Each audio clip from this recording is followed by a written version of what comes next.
के शुभेच्छा जानिए आजकेर এই টিউটোরিয়ালটি শুরু করছি। আশা করছি সবাই ভালো আছেন। আজকে আমরা দেখব যে সরাসরি বায়ারের সাথে যোগাযোগ করে কিভাবে অর্ডার নেবেন। তো বন্ধুরা চলুন আমরা শুরু করি। দেখুন আমার এই বায়ার আমাকে মেসেজ করেছে, আমি চেষ্টা করছি যে এই বায়ারের কাছ থেকে এই অর্ডারটা নেওয়ার। তো আমার একটি সার্ভিস আছে, সেই সার্ভিসটি হচ্ছে $450 এই বায়ার আমাকে মেসেজ করেছে ওই সার্ভিসটি নেওয়ার জন্য। ইতিপূর্বে আমার এই সার্ভিসটি এই বায়ার নিয়েছেন, এখন আমাকে মেসেজ করেছেন যে can I have this for 432 I have in my Seoclerks balance. তার ব্যালেন্সে $432 আছে। এটা $450 অর্ডার সে প্লেস করতে পারছে না, এই কারণে সে আমাকে মেসেজ করেছে কাস্টম অফারের জন্য। তো চলুন কিভাবে উনি আমাকে কাস্টম অর্ডার অলরেডি রিকোয়েস্ট করেছেন। দেখুন অল্প কিছু মোটামুটি $18 লেসের জন্য উনি আমাকে কন্ট্যাক্ট করেছেন। তো আমি এখানে গিয়ে দেখুন সে আমাকে অনলি 1 ডে টাইম দিয়েছিল। অনলি 1 ডে টাইম দেওয়ার কারণে আমি তার এই অর্ডারটি অ্যাকসেপ্ট করি নাই। আমি কি করেছি, এই অর্ডারটি তাকে এই দেখুন 8 মিনিট আগে আমি এই অর্ডারটি বায়ারের সাথে কনফার্ম করে আপনাদের সাথে আলোচনা করছি। এখানে আমি বলেছি যে okay you can place your order with custom order if you have need any help tell me. তাকে এই কথাগুলো বলেছি অলরেডি, তো পূর্বেই উনি আমার এখানে কাস্টম অর্ডার করেছেন।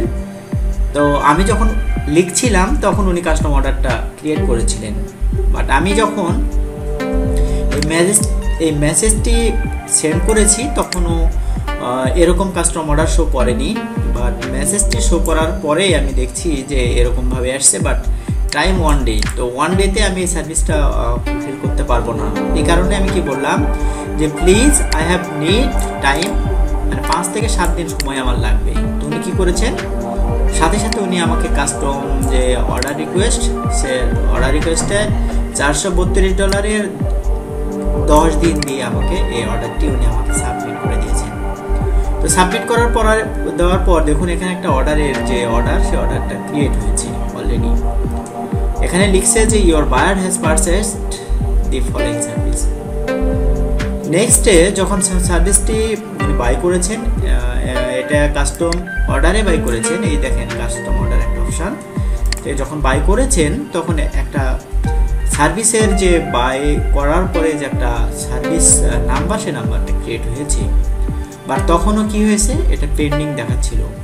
যতক্ষণ পর্যন্ত না বায়ার এটা ফুললি রেসপন্স দেবে এবং তার কাছে একটা বাটন থাকবে, সেটা ওকে করবে, ততক্ষণ পর্যন্ত এটা স্টার্ট হবে না।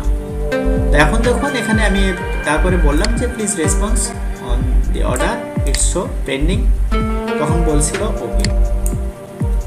এখন আমার কথা হচ্ছে যে এটা নর্মালি আমাকে এই বায়ার চিনে বা জানে বা আমার সার্ভিস সম্পর্কে সে জানে, বিধায় তার আজকে একটু ব্যালেন্স কম ছিল, সে আমাকে মেসেজ করতে পড়েছে।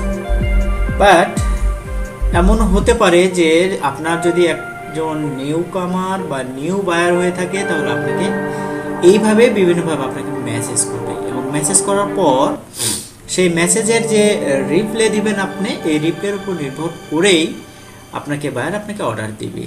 কি কি প্রশ্ন করতে পারেন আপনার সার্ভিসের উপর, আপনার সার্ভিস ভিজিট করার পর আপনার সার্ভিসে যে প্রশ্ন উত্তরগুলো আছে, এটা ছাড়াও উনি আপনাকে প্রশ্ন করতে পারেন যে আপনার যে সার্ভিস দেবেন এটা সার্চ ইঞ্জিন ফ্রেন্ডলি কিনা, এটা তার সাইডের জন্য নিরাপদ কিনা, এটা আপনি রিয়ালি কাজ দিবেন কিনা, কয় দিনের মধ্যে ডেলিভারি করবেন, ডেলিভারি রিপোর্ট কিভাবে দিবেন, এই বিষয়গুলো আপনাকে প্রশ্ন করতে পারে।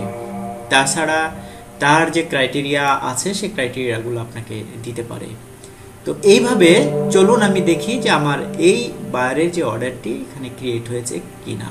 ম্যানেজ থেকে ম্যানেজ ছেড়ে গেলাম, গিয়ে এখানে জাস্ট আমি এটা ওপেন করলাম। দেখুন ওই যে অর্ডারের যে ইয়েটা এখানে অলরেডি ক্রিয়েট হয়ে গেছে এবং 10 দিনের এটা ডেট হয়েছে। আর এখানে দেখুন ইন প্রোগ্রেস দেখাচ্ছে। তো ভিউয়ার্স, এইভাবে বায়ারের সাথে সরাসরি কন্ট্যাক্ট করে আমরা একটি কাস্টম অর্ডার বা বায়ারের কাছ থেকে সরাসরি এই $432 একটি অর্ডার এভাবে আমি দিলাম।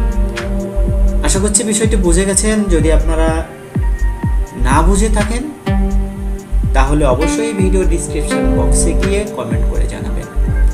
আর ভিডিওটি ভালো লেগে থাকলে অনলাইন মার্কেটপ্লেসে কাজ করতে চাইলে এখনই আমাদের এই ভিডিও ডিসক্রিপশনে দেওয়া যে লিঙ্ক, সেই লিঙ্কে গিয়ে একটি অ্যাকাউন্ট ওপেন করুন এবং আমাদেরকে মেসেজ করুন।